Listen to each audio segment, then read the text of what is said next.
Yes. And because I basically chose scale validation because I wanted to show that I could do the math and I wanted to demonstrate that I could use R. And I had a teacher tell me that I had to demonstrate everything I wanted to be hired for. So I went that route. But the most remarkable stuff that I found was actually in my lit review. So I'm going to go ahead and share my screen and hopefully this will do. Yes. Now I cannot see you. I can see either my notes or you. So as we go through this, if you have any questions, you'll just need to interrupt me verbally and I'll be able to hear you. Or I have a Q&A slide at the end of this. But as I said, this was my dissertation topic to develop and validate an assessment to measure belonging in the workplace. I noticed as I was going through my PhD studies, they tell you in the beginning of the program to start looking for a dissertation topic. And the first gap that I found in the literature was an updated measure of belonging. And I saw that in 2021, and then began to read and do most of my assignments, all the ones that I could finagle belonging into, with the end goal of doing a scale. And then in 2023, someone published one. But I went ahead and did it anyway. And I can talk to you about why mine is superior, but we won't get into that tonight. Pam, have you already started sharing Yes. your screen? Have you? Yes. Can you not see it? No, we're not seeing it. Oh my goodness. Let's see. Oh, I need to click the share button. Thank you. There you That go. better? There Yes. we go. And no. So let's see. I'm going to go back to here. And yes, you're right. It is showing me the gallery, but I'm going to have to hide it to see my notes. I spent 6 months doing this interdisciplinary review of belonging in the IO literature. I looked through, I actually made it an interdisciplinary review. So everything I could find from human resource studies, leadership theory, management studies, social and IO psychology, and especially ed psych. The school psychology people have really got it going on with belonging, and they've been working on this topic since the mid 90s because of its connection to attachment theory. So, the things that I'm going to share with you this evening, also, the week after I defended my dissertation, I got on a plane and went to PSYOP in Denver in April and found people presenting their results of studies on belonging, and they found the same things that I found.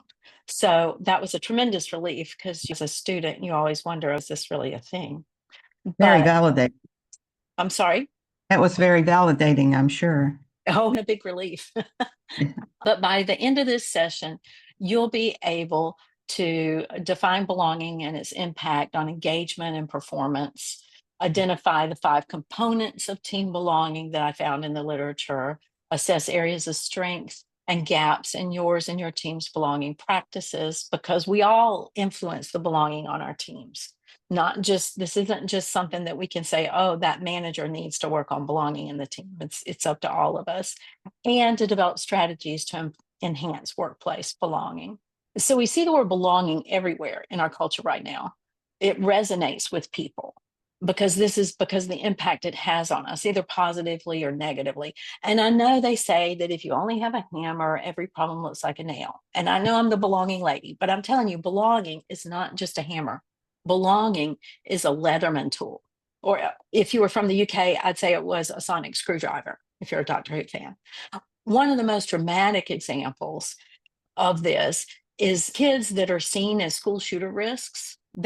Researchers have ways of identifying who is at risk of becoming a school shooter eventually. And a team from Clemson University looked at these kids and found that the commonality between them is that they called them non-joiners. And when they put non-joiners in after school programs, got them involved in sports, got them a little friend group going, those risk indicators went away. So that now to do this lit review, I used a ton of keywords. So I didn't just look at belonging. One of the problems that I think I demonstrated in my results was that belonging is the opposite of ostracism. It's community, it's camaraderie, it's esprit de corps, it's I had about 8 or 10 keywords that I looked up to do this, and I bundled them all together and finally settled on belonging because it was the one that seemed to resonate with the most people. But, and so we have what we call, when a construct in the research literature gets given different names for basically the same construct, then you end up with what's called construct diffusion. And you have research that doesn't, people studying camaraderie never realize that there are findings on belonging. People studying sense of community don't realize that there's a sense of belonging. And so it moves in parallel, and the research moves a good bit slower. And so that's one problem with this topic in the literature. Perhaps one of the most well-known studies of the impact of social exclusion. So there's a lot more findings on not belonging than on belonging. And not belonging or being ostracized or excluded can have a significant impact on an individual's mental health. That, of course, we know this intuitively, but one of the most well-known studies of the impact of this social exclusion on individual well-being was performed by a man named Eisenberger and his team in 2003. And subjects were hooked up to brain imaging MRI scanners. And forgive me if you all know all about this. I can't tell if it's that well known or if I just know about it because I studied belonging. But they hooked them up to brain imaging MRI scanners and had them participate in a virtual ball tossing game on a computer screen while they recorded their brain activity. For a few tosses, the individuals received the ball toss and then threw it to two other players who they were told were other participants attached to MRIs in other rooms. But actually, these were fictional players, and it was actually just the computer itself. And after a few tosses, the computer was programmed to have the other two players exclude the live participant from the game. And it appears as if those other participants were only exchanging the ball between themselves and leaving the subject out. And brain activity observed on these MRIs of the participants was identical to the brain activity that we see when individuals are experiencing physical pain. It was lighting up in the same areas of the brain. And so they coined the term social pain to describe this pain of rejection or of not belonging.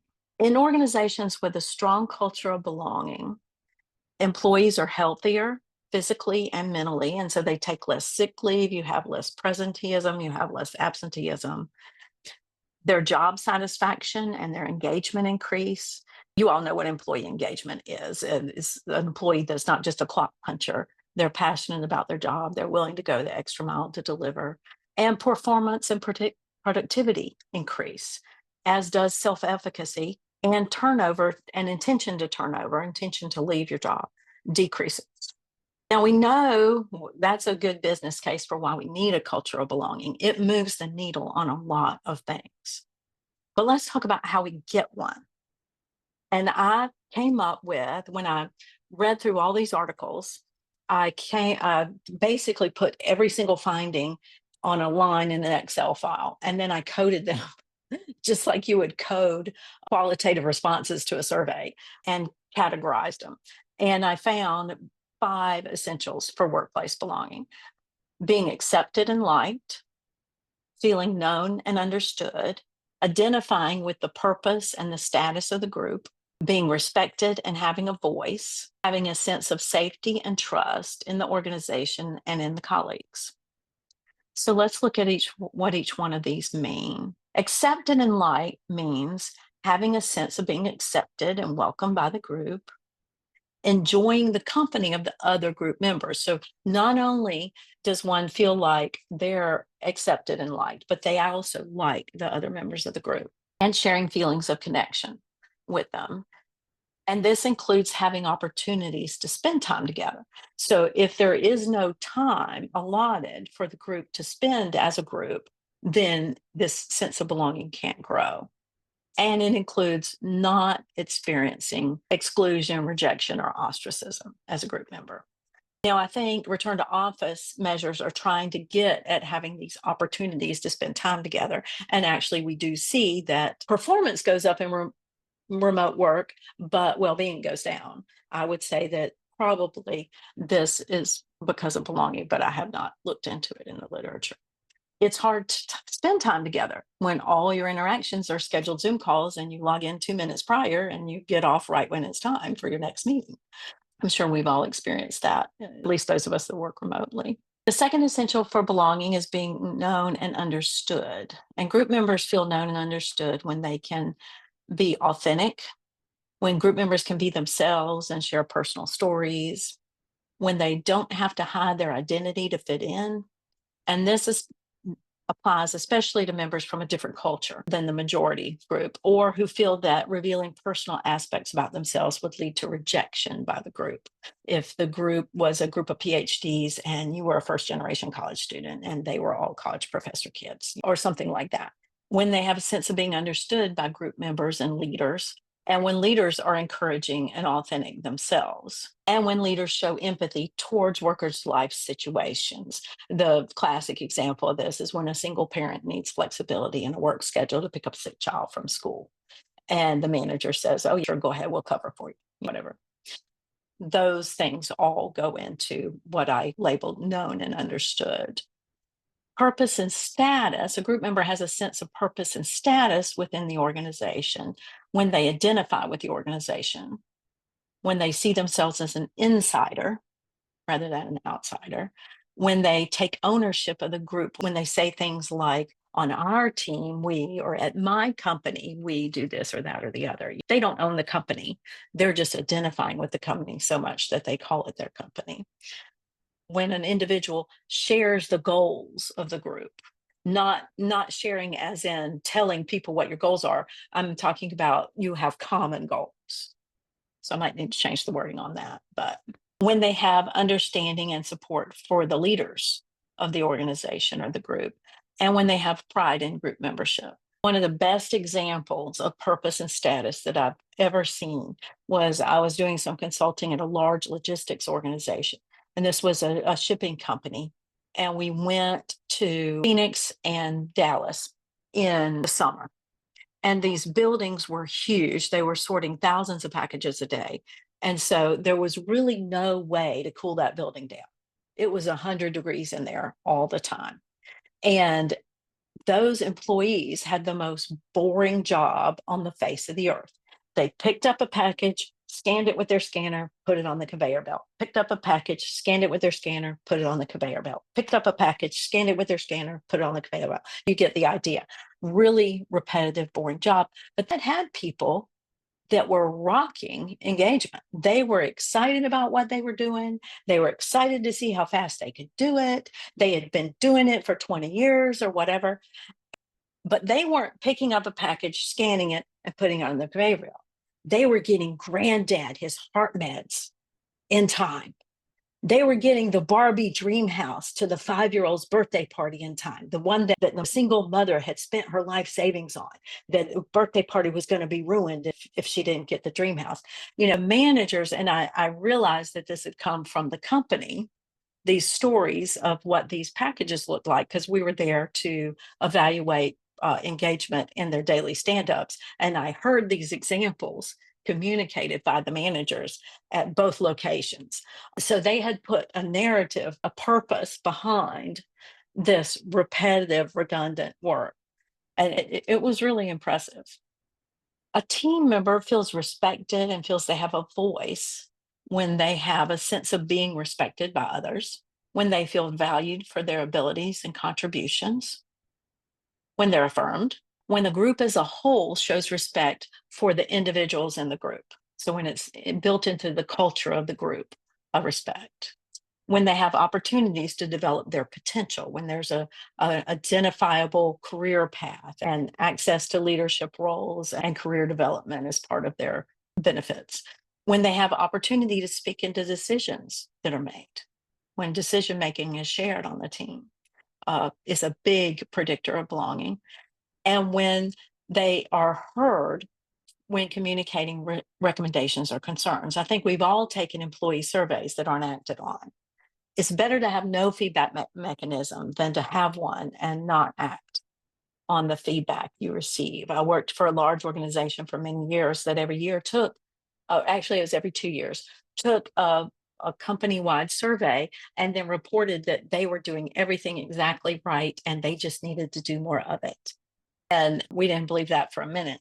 And it was not a very effective increase in engagement. Group members feel they have a sense of safety and trust when there's psychological safety.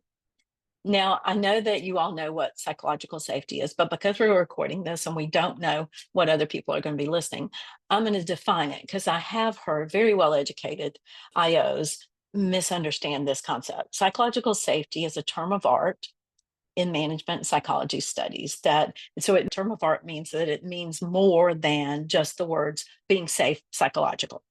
In simple terms, it's feeling comfortable with being yourself and speaking up in a group at work without worrying about being embarrassed, rejected, or punished for sharing your ideas. Feeling comfortable asking questions, raising concerns. If you see something going wrong in the factory, can you speak up or are you going to get in trouble for it? Or even admitting your own mistakes. It's about knowing that your team and colleagues will respect you and value your input, even if it's different or if you don't have all the answers. And when psychological safety is present, you all know, people feel free to be honest, to take reasonable risks, to learn from their mistakes. And this ultimately really moves the needle on innovation and performance and success in the team. And safety, of course, is worthy of its own meeting and discussion all by itself. But I did include it because it is a big predictor of belonging. Another part of safety and trust is having a sense of trust in teammates in the organization and leaders reciprocating that trust. The leaders trust the group members as well. There's not micromanagement, there's not inordinate amounts of supervision. There's equity and fairness among team members. Everyone's treated equally. There aren't favorites or nepotism. There's a positive group culture, in short. And the team has a collaborative, non-competitive culture. So people don't have sharp elbows. Not everybody's working to do each other in. It's more of a collaboration. It's more of a team. Now, thinking about your role and fostering belonging in whatever place you find yourself, what one action can we take to foster a culture of belonging? And I'm going to describe a study to you that demonstrates one action that we can all take. Weiselman and team in 2012 sent an undercover Confederate, and I had not seen that word in a long time. I don't know if they even still write it up that way in studies, but in 2012 they did. Someone who was sneaky and undercover and part of the experiment, but the people around them had no idea they were part of the experiment. And they sent that person out on a college campus and had the Confederate engage in one of three actions when passing another person who was walking alone, undistracted.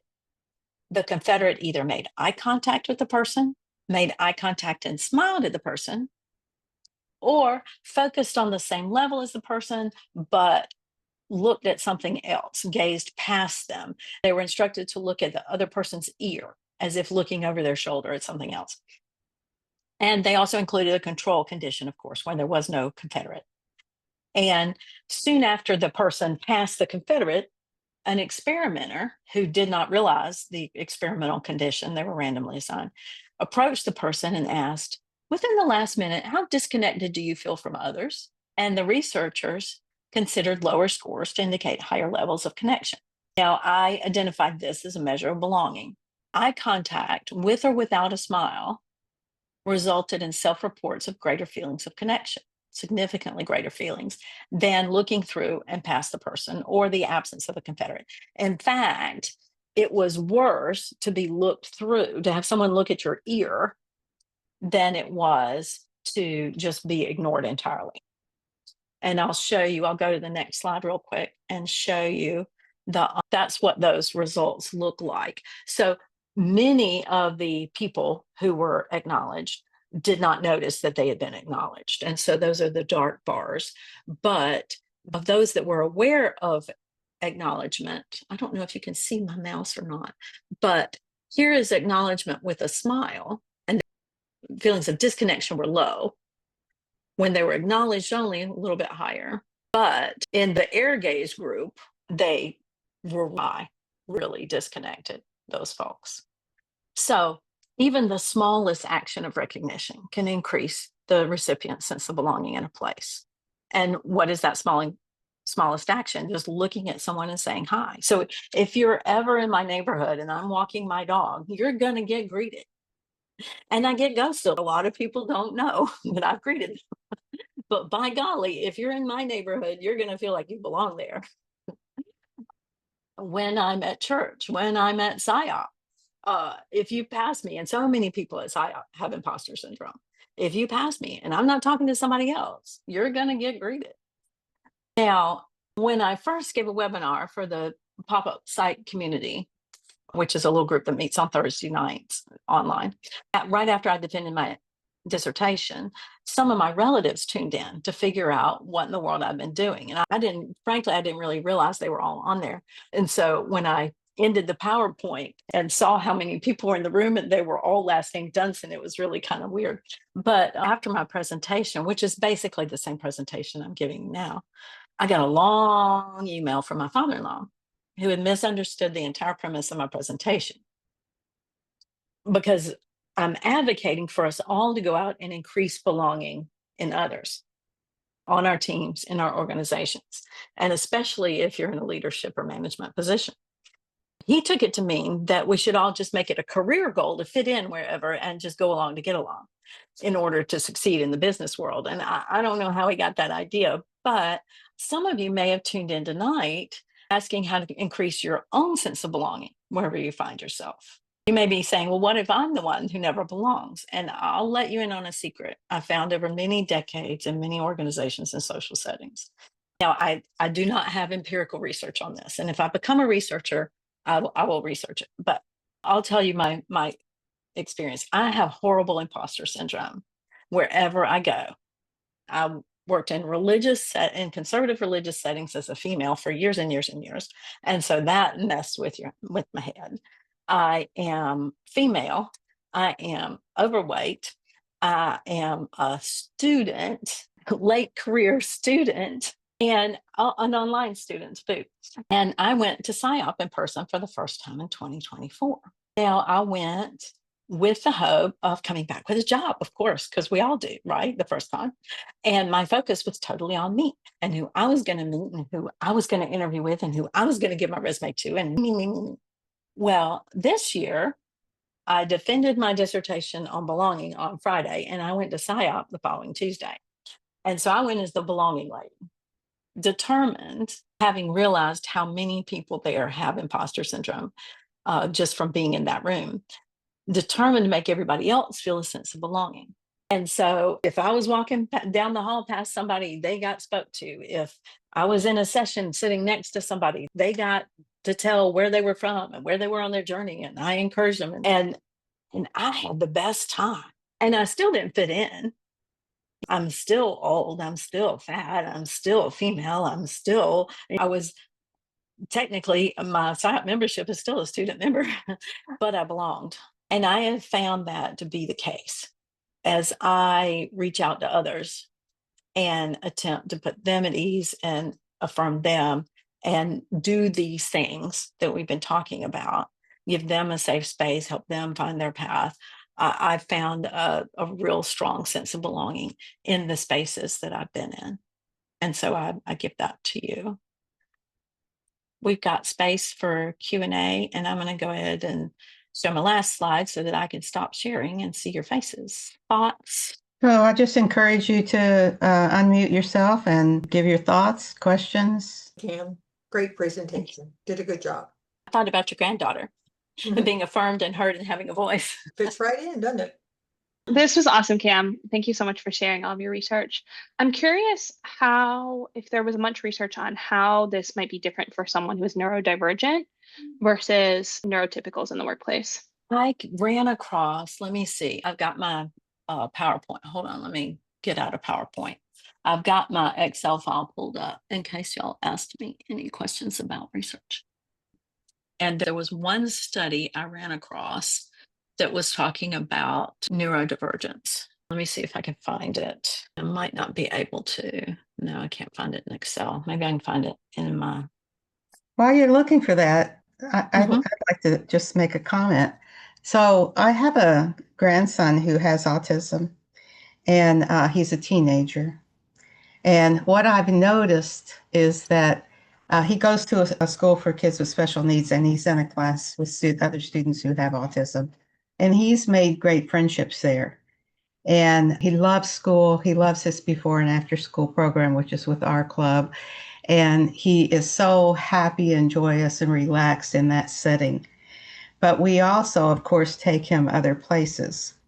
And sometimes those other places involve other young people, not necessarily kids his own age. Even we'll go to places where there's camps going on, and the camp leaders are young girls in their 20s. And of course, he's a teenage boy, so he's looking at the girls and smiling at them and trying to get their attention. And I do notice a huge difference in how he is responded to and included and looked at and smiled at versus when he is in a setting which we've taken him to where there are other children or adults who have neurodivergence. And I can remember him as a little child, preschooler and early, where we would take him to the playground. And part of it was him. It was like he never even noticed other kids. But as he grew older and he participated in the world, he did get to a point where he is interested in interacting with people. But I don't know that there's a whole lot of education going on out there with the world about neurodivergent children. And I've personally known people I actually worked with a vice president of an organization once who shared with me that he had autism. And of course, I was privy to other people's view of him because I was coaching a lot of different people in the organization, working with them in groups. And I would have people say things about him. And of course, I wasn't able to say anything, but I ran enough workshops and did enough prompted interaction that I actually had people come back to me and say, I was all wrong about that guy. So it's a very interesting subject to me. So what did you find, Cam? I found a study on inclusion, so not belonging. And that's interesting. This is Sharon. I just put a link in the chat. Some years back, I had, I guess, a few Zoom calls. It might have been earlier on in COVID with this organization. I believe they're from the UK, Genius Within, and they were trying to establish more of a presence in the United States. Involved when I mentioned reading literacy with dyslexia. I do a lot of advocacy work regarding dyslexia. So I think they talk a lot neurodivergence from different. And so yeah, interested in taking a look. Yeah, I was just curious because I would hypothesize that being known and understood, when a lot of folks, to Pamela's point, don't necessarily know or understand neurodivergent, can make it really hard to have belonging. So that's why I was curious if there was much that had come up in that. Yeah, well, I'll share this. The conversations I had, this was with in a group that was a lot of engineers. And the vice president was the gentleman with autism. And the person that was his viewpoint with me was an engineer in the engineering department. They didn't work in the same department. But he told me, he said to me in one of our sessions, he said, I'm so annoyed, he said, because I come in every morning, I see this guy, I say hello to him, he never speaks to me. I'm pretty sure he's racist. That's what he told me. I'm pretty sure he's racist. And he said, I'm not asking you, but I'm just saying, I think he's racist. So what can I say? Is that the only contact you have with him? He said, pretty much. So anyway, later on, when I was running these groups to try to help people get to know each other across departments and to share their views, and not only to share their views, but their goals and what they were proud of about their department and what they wish they knew about the other department and so on.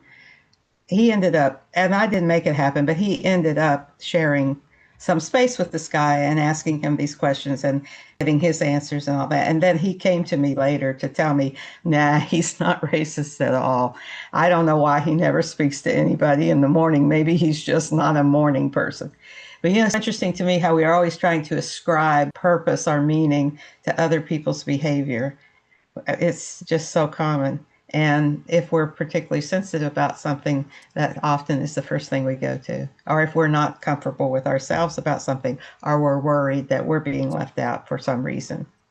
So anyway, it's That's such very an true. interesting topic. That with people who are shy and you think they're I don't know, whatever the word you want to use, snobbish or just, have anything to do with you, but it turns out that they are really extremely shy. Oh, and introversion. I had a VP come to me and say, this really great group of employees, and we have a staff meeting every week, and I always ask people for their ideas.